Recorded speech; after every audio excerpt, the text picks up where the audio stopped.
지난 시간에 이어서 유대교에서 기독교로 넘어가는 이 변천기에 일어나는 것들 가운데 변천기에만 나타났던 표적들, 기적들이 있습니다. 그런데 지금도 이런 기적들, 표적들이 일어나는가 하는 것은 성경을 깊이 볼 필요가 있습니다. 지금은 일어나지 않습니다 라고 하는 것을 성경을 통해서 보도록 하겠습니다. 먼저 첫째로 사도들의 병 고치는 기적은 과도기, 그러니까 변천기 시대에만 국한된 것입니다. 왜 그런가를 성경을 통해서 확인해 보겠습니다. 예수님께서 제자들에게 주신 마지막 말씀이 마가복음 16장과 마태복음 28장에 각각 기록되어 있습니다. 그런데 마가복음 16장 15절부터 18절에서의 말씀과 마태복음 28장 16절부터 20절 말씀에는 차이가 있습니다. 먼저 마가복음 16장 15절부터 18절을 볼까요? 그분께서 그들에게 이르시되 너희는 온 세상으로 가서 모든 창조물들에게 복음을 선포하라. 믿고 침례를 받는 자는 구원을 받을 것이나 믿지 않는 자는 정죄를 받으리라. 믿는 자들에게는 이런 표적들이 따르리니 곧 그들이 내 이름으로 마귀들을 내쫓고 새 언어들로 말하며 뱀들을 집어올리고 어떤 치명적인 것을 마실지라도 해를 받지 아니하며 병든 사람들에게 안수하면 그 사람들이 나으리라 하시더라 라고 했습니다. 이 말씀에서 사도들은 복음을 전하면서 어떤 치명적인 것을 마실지라도 해를 받지 아니하며 라는 것을 제의하고는 다 행했던 것들입니다. 그런데 이것은 사도들이 이방인에게 복음을 전하기 위한 표징들이었다는 사실입니다. 지금 이 시대에도 그때처럼 똑같이 일어나는 기적들이 아닙니다.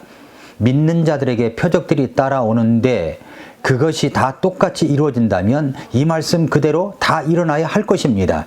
이 말씀은 마가복음 16장 20절 말씀에서 더 확실하게 드러내 보이고 있습니다. 뭐라고 그랬냐면 그들이 나가 모든 곳에서 복음을 선포하며 주께서 그들과 함께 일하시며 따르는 표적들로 말씀을 확증해 주시니라 라고 했습니다. 사도 바울을 포함해서 사도들이 이런 표적들을 행함은 이방인들을 설득하기 위한 것이었고 복음을 통해 약속하신 구원을 확증하기 위한 것이기 때문에 그 목적이 달성되었을 때는 이것이 없어진 것입니다. 이제는 더 이상 이것들이 복음을 확증하거나 말씀을 선포하는 사역을 확증하는 일에 더 이상 필요하지 않기 때문에 지금은 일어나지 않습니다. 우리에게는 왜 그러냐면 우리에게는 이제 하나님의 온전한 말씀이 있기 때문입니다. 2000년 동안의 역사를 볼 때 하나님은 신유 은사나 기적, 병고침 이런 것들로 복음이 전해 내려온 것이 아닙니다. 오직 하나님의 말씀을 통해서 복음으로 전해 내려온 것입니다. 사도 바울이 쓴 디모데전서나 후서에 보면 디모데나 드로비모가 병들었다는 것을 알 수가 있죠. 만약에 신유 은사나 또 안수를 해서 나는다면 사도 바울이 제자들을 안수하지 않았을까요? 신유 은사 기적을 나타내지 않았을까요? 그런데 사도 바울은 디모데에게 이렇게 말했습니다. 디모데전서 5장 23절에 더 이상 물만 마시지 말고 네 위장과 잦은 병을 위해 포도즙을 조금 쓰라 라고 했습니다. 그리고 그뿐만 아니라 디모데후서 4장 20절에 에라스도는 고린도에 머물러 있으나 드로비모는 병들어서 내가 밀레도에 남겨 두었노라 라고 했습니다. 만일 안수하여 병을 고치는 기적이 일어났다면 사도 바울은 왜 디모데에게는 권면만 하고 드로비모는 그냥 남겨둔 채 떠났을까요? 저는 지금도 병을 고치는 기적은 일어난다고 믿습니다. 병이 들었다고 믿음이 잘못된 것이 아닙니다. 병은 누구에게나 일상적으로 올 수 있습니다. 그런데 그 병을 고치는 것은 이제 누군가 특정한 사람이 안수해서 고치는 시대는 이미 지나갔다는 것을 사도 바울이 드러내놓고 있는 것입니다. 변천기에만 일어난 현상들이죠. 저는 지금 우리가 내 몸에 대한 상식적인 이해, 영양제, 운동 처방, 그리고 자연식품 등으로 얼마든지 병을 고칠 수 있다고 믿습니다. 모두가 하나님께서 주신 선물들입니다. 정보가 부족하고 이해를 못해서 우리가 병을 고치지 못하는 것도 상당수 있다고 생각합니다. 그러나 이래도 저래도 어려운 병이 있겠죠. 그것은 하나님의 특별한 은혜가 있어야 됩니다. 하나님께서 뜻이 있으셔서 불러 가실 수도 있고 고쳐주실 수도 있는 겁니다. 그러나 많은 경우 우리가 고질병이나 고칠 수 없는 질병에 걸렸을 때 우리는 하나님께서 주변에 주신 선물들의 정보를 잘 알아 처방을 하면 병은 고칠 수 있음을 알고 있습니다.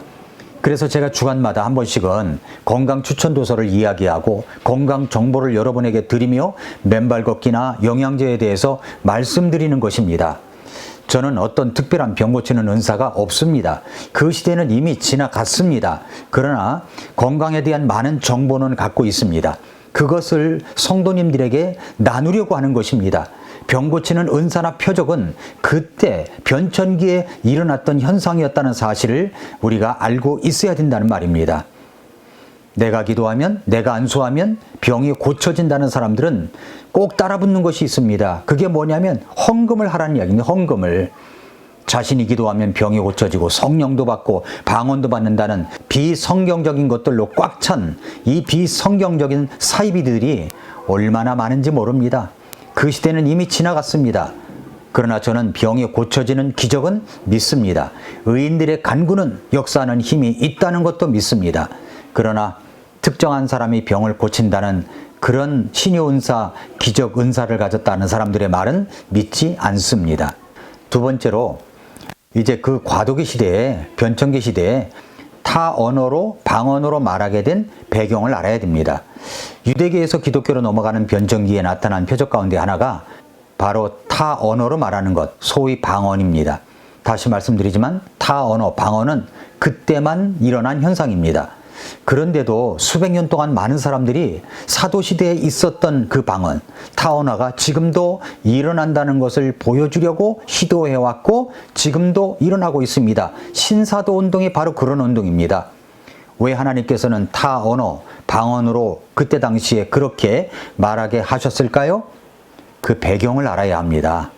오늘은 그 배경만 이야기해도 10분이라는 시간이 다 갈 것 같습니다. 그래서 다음 시간에 이어서 오순절의 방언, 이 타언어가 임한 이유를 계속해서 말씀드리겠습니다. 오늘은 어떻게 그 방언이 나오게 되었는가 하는 배경 이야기입니다. 마태복음 3장 11절에 침례자 요한은 예수님은 자신의 제자들에게 성령님의 침례와 불침례를 주시는 분이시라고 말했습니다. 승천하시기 바로 전에 예수님께서는 자신의 제자들에게 명령을 주시면서 아버지의 약속, 곧 성령님의 침례를 받기까지 그곳을 떠나지 말라고 사도행전 1장 4, 5절에 말씀했었습니다. 성령 침례는 두 가지 목적이 있습니다. 하나는 그들을 권능으로 입혀주시려는 목적이고 또 하나는 그들을 교회, 즉 예수 그리스도의 몸 안으로 연합하게 하려는 그런 목적이 있습니다. 우리가 분명히 알아야 할 것은 교회가 오순절 이전까지는 존재하지 않았습니다. 근본주의 침례교회 안에서도 교회 시작이 언제냐 하는 것에 논쟁이 있긴 하지만 저는 분명히 마태복음 16장 18절에서 마태복음 16장 18절에서 예수님이 내 교회를 세우리라고 하신 말씀이 미래형이기 때문에 교회는 그때부터 잉태되어 계속되었지만 가시적으로 나타난 것은 오순절 성령님이 오셨을 때라고 믿습니다. 물론 교회의 시작은 예수님 임에는 틀림이 없습니다. 머리가 있기 전까지는 몸이 먼저 있을 수 없었습니다. 예수님께서 죽으셨다가 부활하신 뒤 아버지에게 올라가시기 전까지는 머리가 없었습니다. 에베소서 1장 22절부터 23절에 보니까 이렇게 말씀을 했습니다. 또 모든 것을 그분의 발 아래 두시고 그분을 모든 것 위에 머리가 되게 하사 교회에 주셨느니라. 교회는 그분의 몸이니 곧 모든 것 안에서 모든 것을 충만하게 하시는 분의 충만이니라 말씀했습니다. 교회는 그 당시에 신자들이 한 몸으로 연합되면서 생기게 되었습니다. 그리고 이 같은 연합은 오순절 날에 성령님의 침례에 의해 일어나게 된 것입니다. 고린도전서 12장 13절에 보면은 우리가 유대인이든 이방인이든 매인자든 자유로운 자든 모두 한 성령에 의해 침례를 받아 한 몸으로 들어왔고 모두가 마시게 되어 한 성령 안으로 들어왔느니라 했습니다. 이 구절이 말하는 침례는 물침례가 아니죠. 성령님의 침례입니다. 그 다락방은 침례를 받는 곳이 되었고 예수님의 제자들은 그 안에서 성령님 가운데로 푹 잠겼습니다. 그런데 이 같은 성령님의 침례는 예수님의 제자들을 다시 태어나게 하려고 주신 것이 아닙니다. 이 일이 일어나기 전에 이미 그들은 새로운 사람들, 구원받은 사람들이 되어 있었습니다. 예수님은 처형당하기 전에 아마도 다른 다락방에서 이미 이렇게 말씀하셨었습니다. 요한복음 15장 13절에 보면은 이제 너희는 내가 너희에게 일러준 말로 깨끗하게 되었다. 이 말은 베드로가 풀어서 또 이렇게 말합니다. 베드로전서 1장 23절에 보니까 너희가 다시 태어난 것은 썩을 씨에서 난 것이 아니요 썩지 아니할 씨에서 난 것이며 살아있고 영원히 거하는 하나님의 말씀으로 되었다라고 베드로가 말했습니다. 예수님의 제자들은 이미 새로 태어난 상태에 있었습니다. 그들은 이제 능력을 위해 성령님의 침례를 받아야 할 필요가 있었습니다. 이것으로부터 우리는 예수님의 제자들의 경우 성령님의 침례와 성령님에 의해 새로 태어난 것이 서로 다르다라는 것을 알 수가 있죠. 유대교에서 기독교로 넘어가는 그 변천기에 베드로 같은 사도들의 경우처럼 구원과 성령 침례가 동시에 발생하지 않은 사례들도 있습니다. 사도행전 18장 24절부터 28절이 그랬고요. 사도행전 19장 1절부터 7절이 그렇습니다. 이런 사람들은 신구약 시대의 변천기에 살면서 성령님의 침례 사역이 있기 전에 구원을 받았기 때문입니다. 그러나 변천기가 끝나면서부터는 신약 시대 성도들은 누구나 구원받는 순간 성령 침례를 받는 겁니다. 그러니까 구원받을 때 성령님이 들어오시는 겁니다. 성령 침례를 받은 겁니다. 고린도전서 12장 13절 다시 한번 읽어볼까요? 우리가 유대인이든 이방인이든 매인자든 자유로운 자든 모두 한 성령에 의해 침례를 받아 한 몸으로 들어왔고 모두가 마시게 되어 한 성령으로 들어왔느니라 말씀했습니다. 그렇습니다. 지금은 기도하면 성령을 받는 그런 시대가 아닙니다. 내가 기도하면 성령을 받는다 하는 사람들은 다 가짜입니다. 그런 시대는 이미 초대교회 시대 변천기 때 끝났습니다. 지금은 예수 그리스도를 믿고 구원을 받으면, 내가 죄를 회개하고 예수님을 믿고 구원받으면 동시에 성령 침례를 받습니다. 한 성령 안에 있게 되는 것입니다.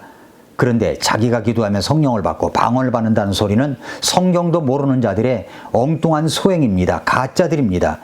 그런 사람들이 써놓은 책들이 기독교 베스트셀러를 차지하고 있으니 얼마나 이 한국교회 성도들이 속고 있는 문제입니까? 속지 말아야 합니다. 성령님은 내가 예수님을 믿고 구원받을 때 내 마음속에 들어오셨고 그것을 다른 말로 성령 침례를 받았다고 하는 것입니다. 그렇다면 오순절날 성령님께서 오셔서 방언, 타언어를 하게 된 이유는 무엇일까요? 다음 편에 이 성경 말씀을 들어서 계속 여러분들에게 말씀드리도록 하겠습니다. 오늘도 미라클 모닝입니다.